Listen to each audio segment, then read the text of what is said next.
Welcome back to All This Math. This is Professor Parker, and Asada is welcome here. All right? You know she's welcome here because we got this picture up here. It's always up here in all these videos. And if you're unfamiliar with Asada Shakur, grab her autobiography, Asada. All right? By Asada Shakur. Definitely grab this. A very important text, very well written. A lot of information about the black struggle, the black experience. And this book changed my life. That's why my daughter's name is Asada, what you usually see in some of these videos. She's not here with us today, but you know what I'm saying? But yeah, that's how she got her name. All right, so check this book out. All right, now, let's get into this. So we're doing a lesson on quadratic functions. And here is the quadratic function that we're dealing with. F of x is equal to 3 times the quantity of x minus 3 squared minus 3, right?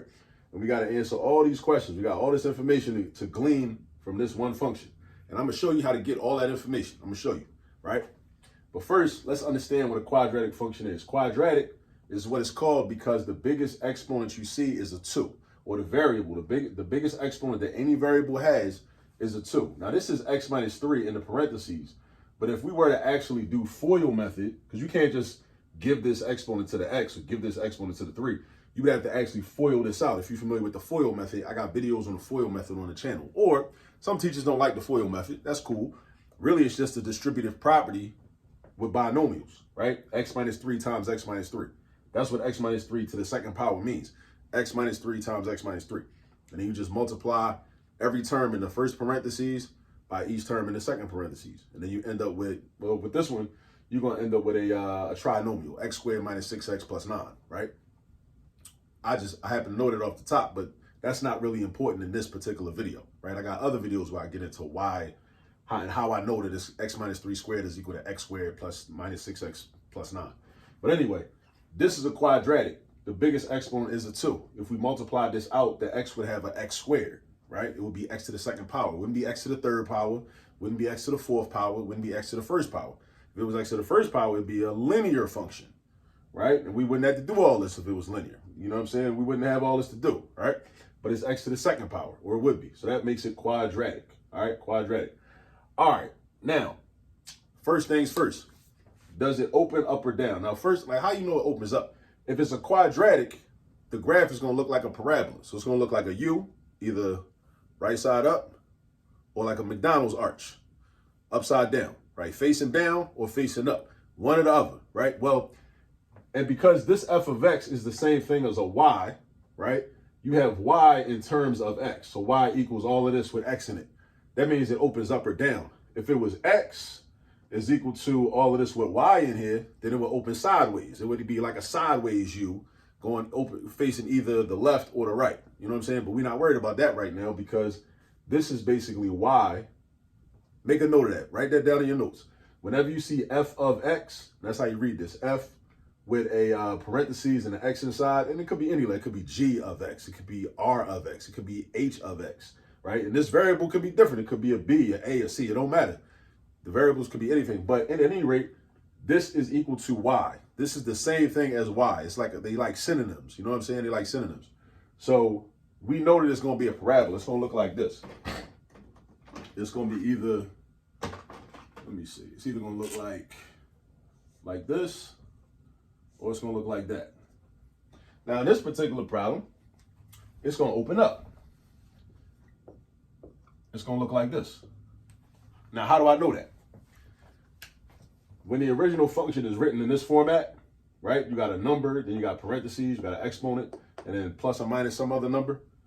This number right here represents the variable a. A tells us if it opens up or down. If a is positive, it opens up. If a is negative, it opens down. It's that simple.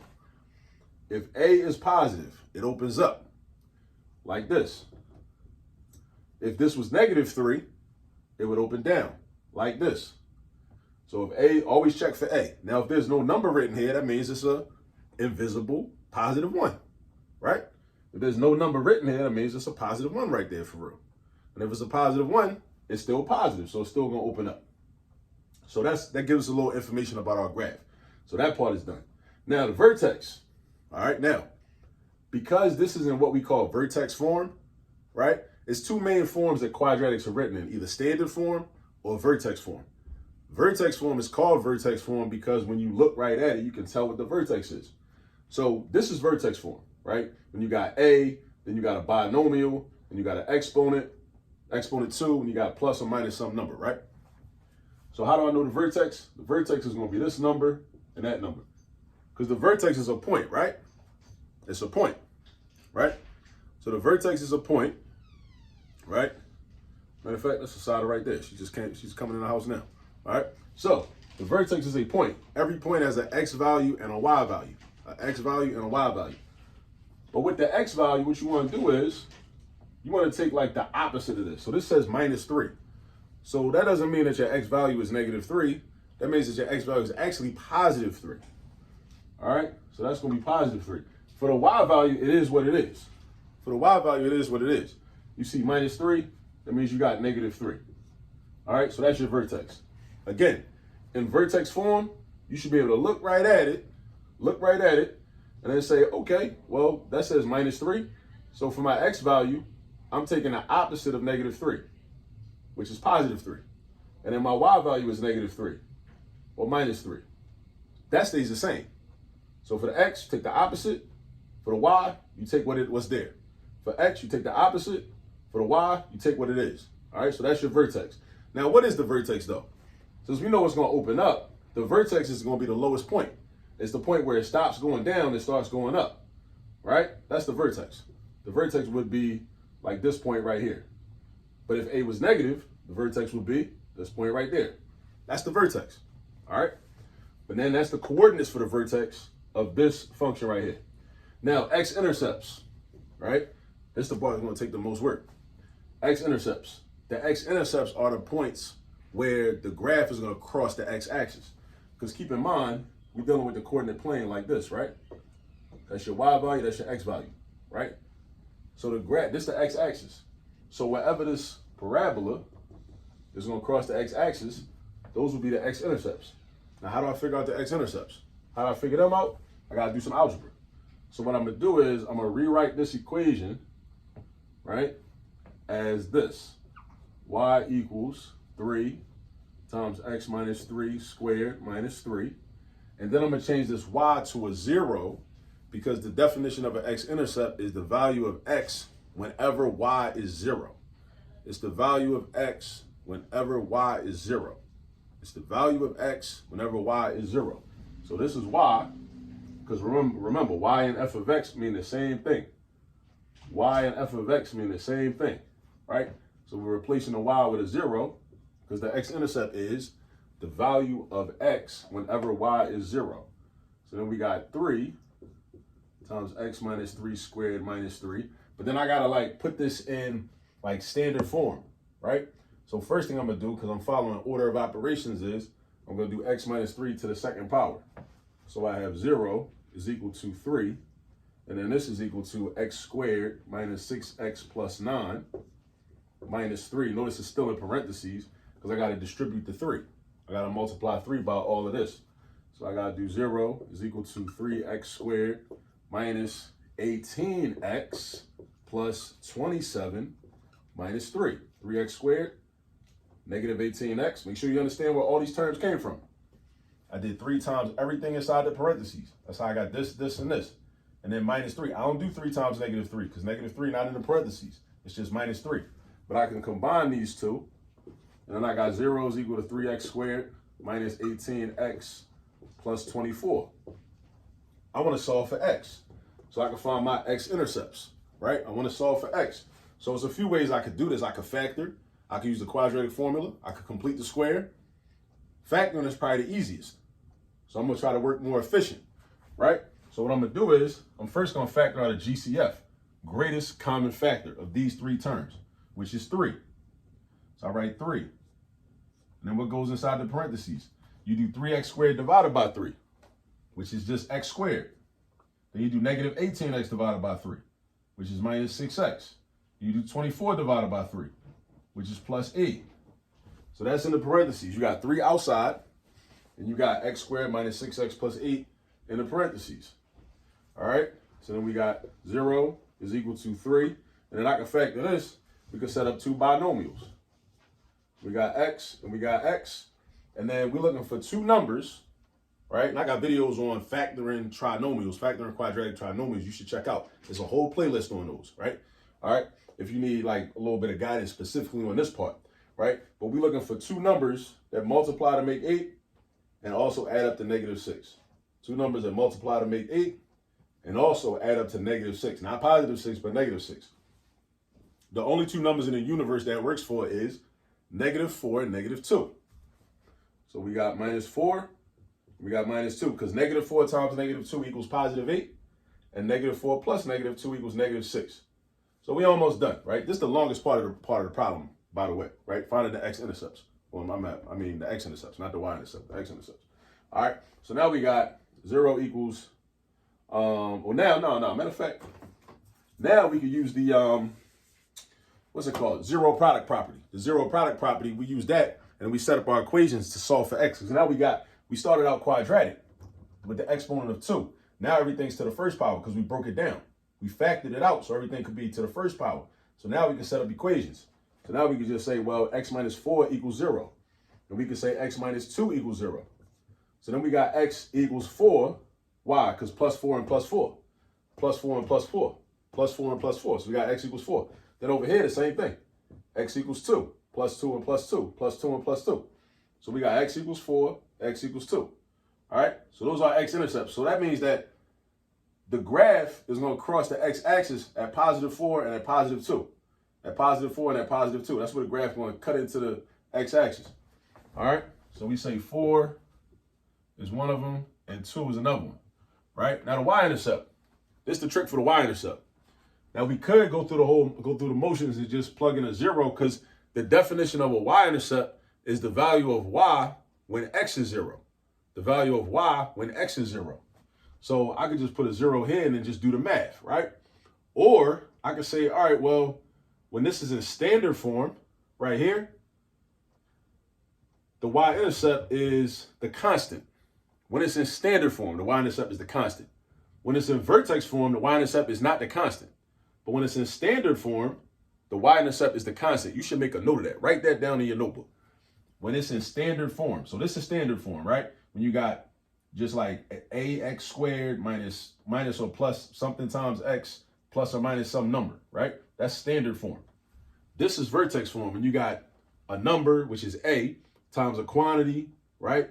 A binomial to the second power plus or minus some number. That's vertex form, right? So this is what we call V form, V for vertex, and this is what we call S form for standard form. So if it's in standard form, you can just look and say, okay, what's my constant? The constant is the number that's not connected to no variable, right? So that's your y-intercept. So the y-intercept for this problem is going to be 24. So what does that mean, though? That means that when you draw this graph, this parabola, right, it's going to cross the y-axis way up at +24. That's what this is telling us. That's what this equation is telling us. And if we did the same thing, like let's say we plugged in 0 here in vertex form, right? Well, right here, 0 minus 3 is -3. -3 squared is +9. 3 times 9 is 27. 27 minus 3 is 24.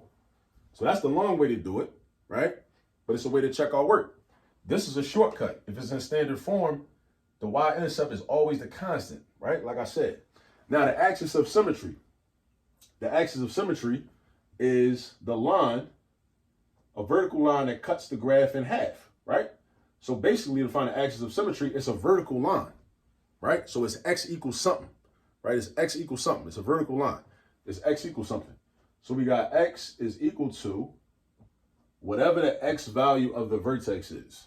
Whatever the x value of the vertex is. So put that in your notes.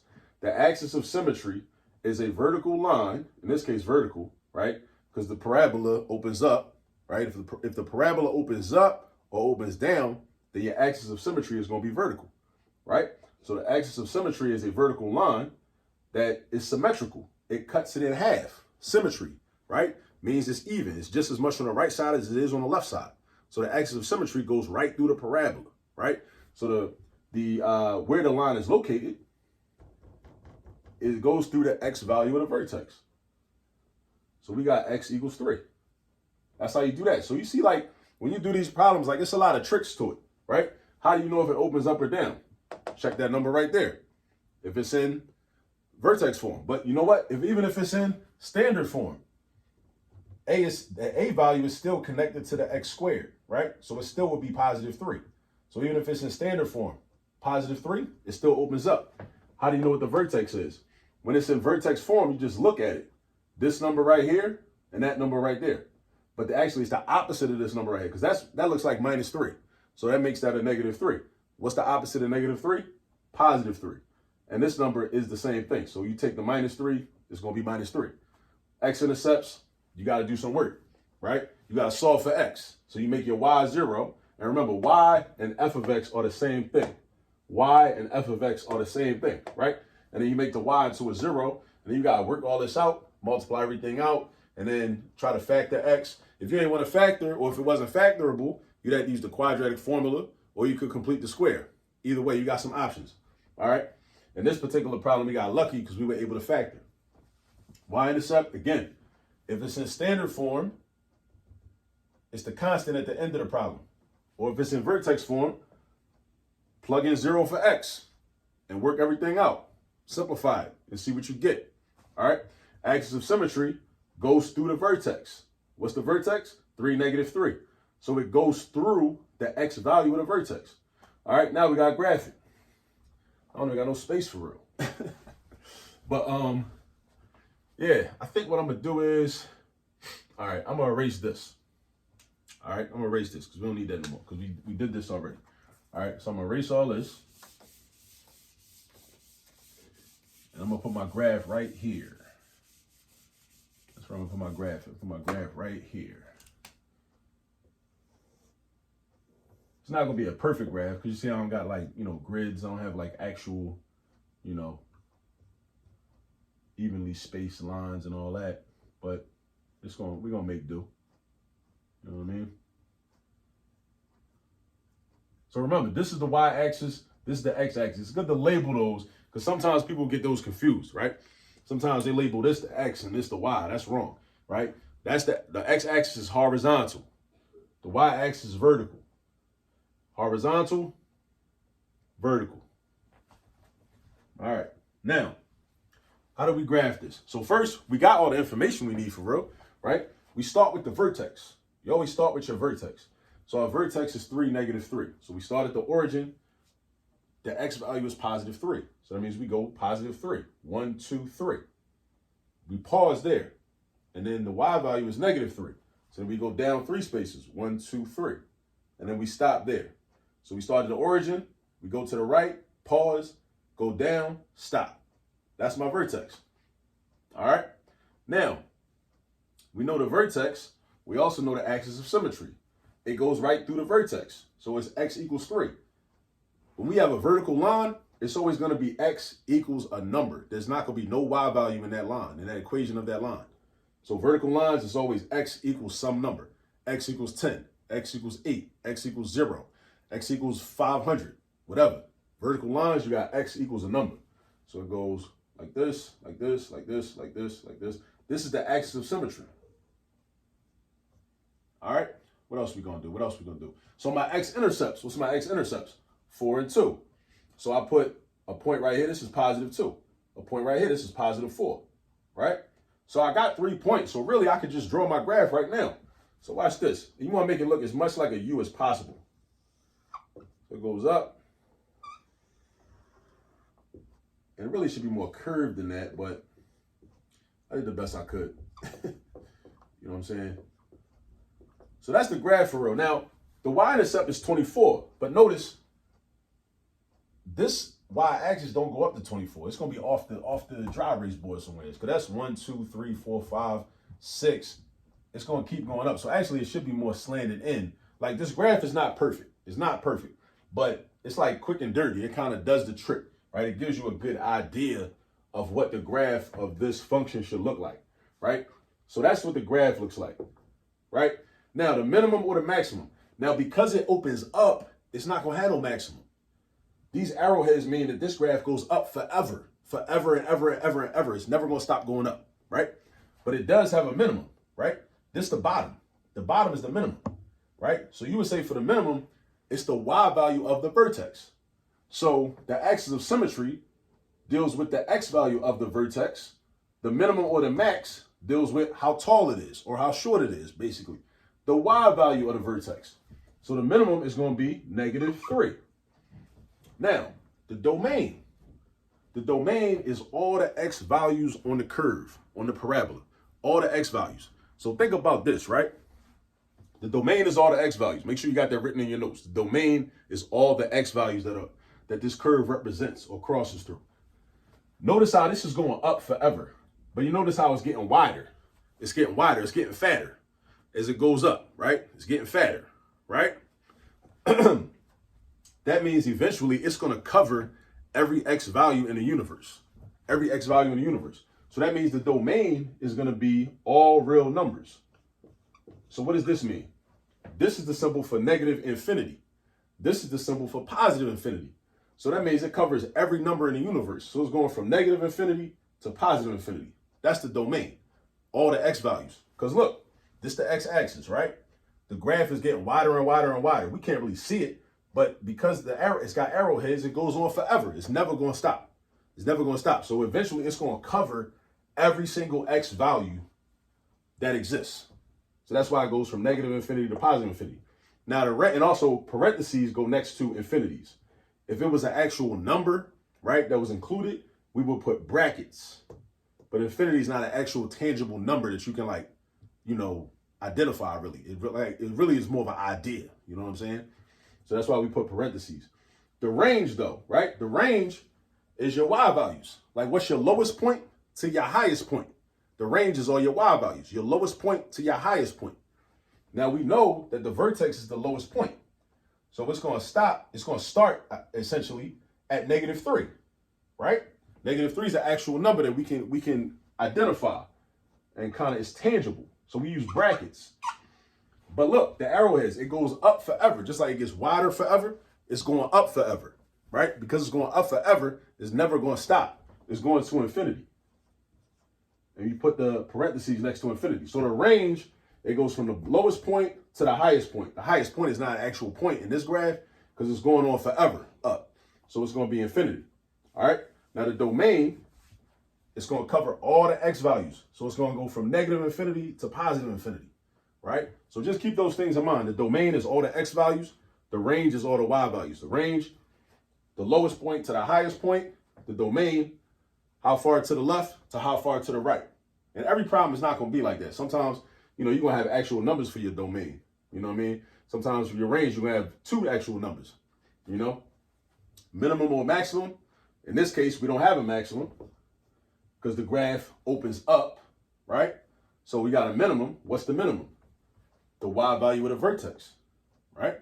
Just like the axis of symmetry, the x value of the vertex goes through here. All right. The graph is this right here. How did I graph it? I drew my vertex, right? Which was 3, -3, right there. And then what did I do? I did my axis of symmetry. I drew that. That's a vertical line. I don't know. It's like kind of like the divider in the street. You know what I'm saying? It cuts the street in half, right? Same thing, right? Half of the graph is over here. Other half is over here. That's why it's called the axis of symmetry. Symmetry is something that's symmetrical. It's balanced. It's equal. Equal on half of it on one side, half of it on the other side. And they're the same amount, right? Y-intercept is 24. We didn't get to that, right? But that's where the graph should touch the y-axis at +24. The x-intercepts, we had to use some algebra and solve for x, right? By factoring, right? We multiplied everything out, then we factored it, right? That's kind of like the longest part of what we did, right? That's why this video getting so long. You know what I mean? So we ended up with +4 and +2. We drew those points. That's +2. That's +4. Then we draw a line. We really only need 3 points to draw a parabola. Vertex and 2 other points, right? In this case, the 2 x-intercepts. All right. And does it open up or down? How do I know? How do I know if it opens up or down? What's my A value? What's my A value? My A value tells me if it opens up or down. You know what I'm saying? So if it's positive, it opens up. If this was negative, it opens down. All right. So these are just some things to understand about understanding quadratic functions, understanding information about quadratic functions, their attributes, and also understanding how to graph them. All right. So definitely get some more practice with quadratic functions. Get real familiar. Practice solving for x and finding the x-intercepts by using either the quadratic formula, factoring like we did a little earlier, or using the completing the square method. And if you need help with that, I have other videos in those playlists. I have individual playlists on this channel for you to get help with those. All right, so go get some practice. I'll see you on the next video. Again, shout out to Asada Shakur.